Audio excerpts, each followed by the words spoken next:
Hi, my name is Bryn, and I'm a physical therapist at Connect PT. My name is Becca, and I'm also a pelvic floor physical therapist at Connect Physical Therapy. We wanted to take a few minutes to discuss performing Kegel exercises to enhance male sexual function following removal of the prostate. The first symptom we're going to discuss is climacturia. This is the involuntary loss of urine during climax.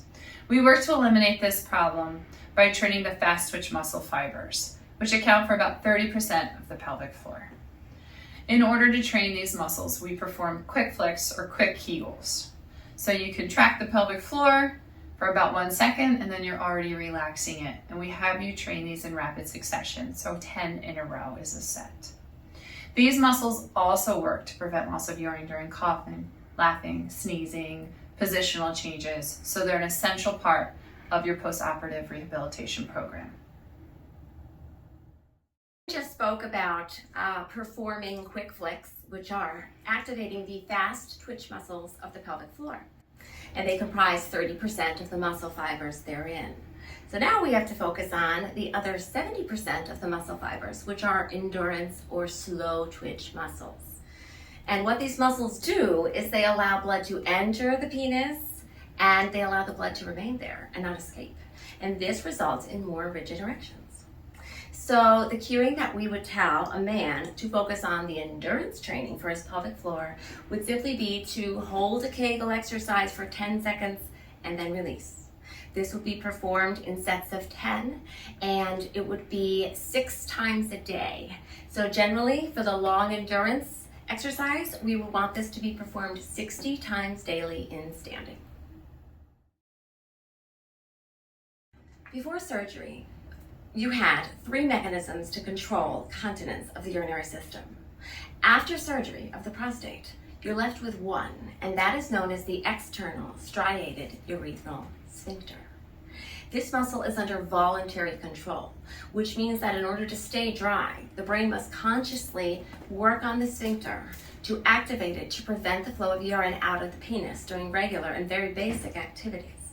We would instruct a man who wants to strengthen his external urethral sphincter to perform a Kegel accurately by using the following terminology. We would say, hold in your pee, or we would also say, pull your nuts to your guts. In other words, pull the testicles upwards into the body. We used to use the terminology shorten the penis, but we found that there isn't a man on the planet Earth who wants a shorter penis. Here at Connect Physical Therapy, we can use the ultrasound to help train men to perform their Kegels to reduce their symptoms of erectile dysfunction. We tend to use the ultrasound on the lower abdomen because we want to train our patients in a functional position, and this is the same position we would have our patients go home and perform their Kegels in, which is standing. If someone cannot coordinate a Kegel properly, we would start in laying and we can use the ultrasound on the perineum. Either way, most men are comforted to know that they don't have to have any invasive evaluation of their pelvic floor muscles as they've already been through so much.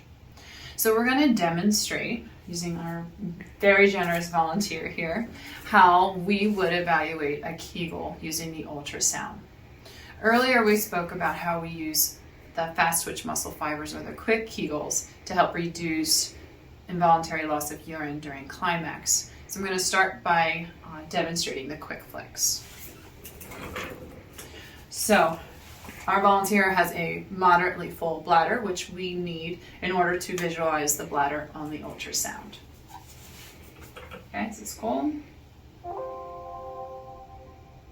So we can visualize the bladder base on the ultrasound.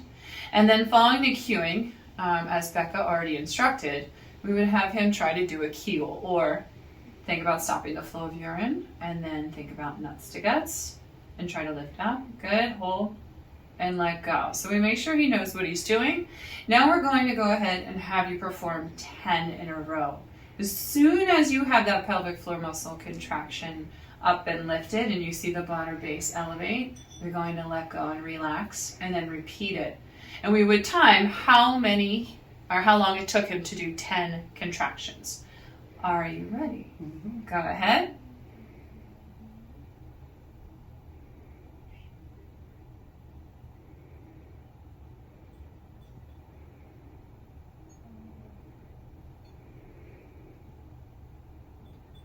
Good.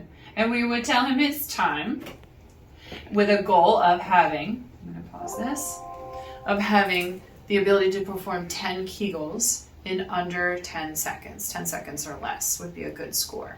So if he took longer than those 10 seconds, we would set a goal and we would work on training those pelvic floor muscles to be able to contract and relax more quickly. And that would improve that urinary dysfunction during climax. The quick flicks are difficult, as you saw, because it's difficult to contract and relax. The endurance Kegels are a little bit harder because you have to hold. So we'll just demonstrate one of those, but again, I would have him perform 10 in a row and see if he could hold those Kegels for that full 10 seconds, 10 in a row. And we could get a baseline measurement of his strength and work from there. Okay, ready? Mm-hmm. Feel that ultrasound gel again. We're gonna visualize the bladder. We can see the bladder base there. Go ahead. Yeah, good, hold. 3, 4, 5, 6, 7, 8, 9, 10, and let go and relax. Very good. So again, we would do this in standing because this is what the research says will benefit him the most with his strength training, is to perform these in standing with increased repetitions throughout the day.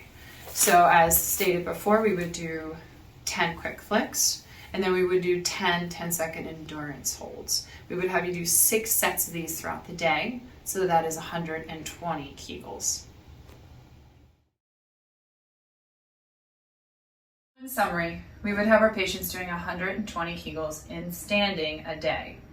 The quick flicks would make up 60 of those. So 6 sets of 10 quick flicks.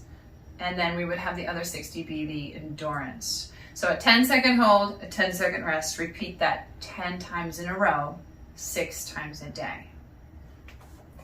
So if you're a guy who's had his prostate removed, it's important that you find a pelvic floor physical therapist who can help you address your urinary needs, but more importantly, your sexual function.